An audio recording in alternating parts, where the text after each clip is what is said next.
Assalamualaikum warahmatullahi wabarakatuh. Halo semuanya, perkenalkan, nama saya Safitria Zara dengan NPM 022725111017. Saya berasal dari Bacan, asal sekolah saya dari SMA Negeri 1 Halmahera Selatan. Saya dari Fakultas Ekonomi dan Bisnis, Prodi Akuntansi, kelas 1 bilingual. Jadi, pada kesempatan kali ini, saya akan menyampaikan materi untuk mata kuliah Bahasa Indonesia dengan dosen pengampun yaitu Bapak Dr. Hairul, SPD, MPD, yang berjudul Sejarah Kedudukan dan Fungsi dari Bahasa Indonesia. Bahasa Indonesia memiliki perjalanan sejarah yang panjang dan dinamis dalam membentuk identitas bangsa Indonesia. Sebagai negara kepulauan yang terbesar di dunia dengan lebih dari 17.000 pulau dan lebih dari 700 bahasa daerah, Indonesia membutuhkan sarana komunikasi yang dapat mempersatukan budaya dan etnis yang ada. Maka dalam konteks inilah bahasa Indonesia hadir sebagai pemersatu bangsa yang dapat menjembatani perbedaan dan memperkuat rasa kebangsaan.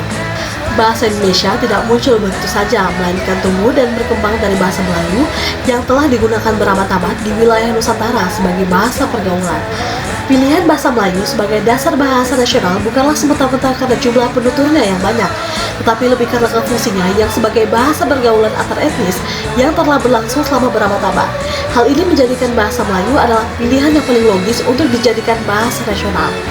Pada tanggal 28 Oktober 1928, pemuda-pemuda Indonesia secara sadar memilih bahasa Melayu sebagai bahasa Indonesia, sebagai bahasa pemersatu bangsa Indonesia.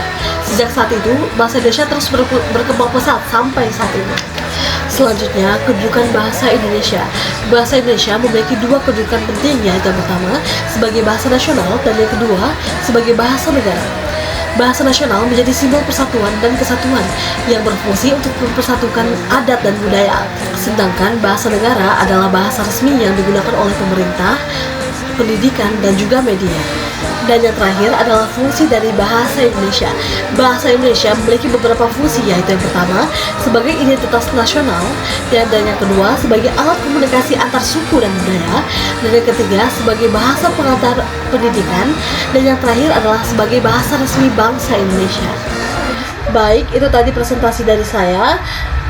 Bila ada kekurangan dan kelebihan, mohon dimaafkan. Sekian, terima kasih. Wassalamualaikum warahmatullahi wabarakatuh.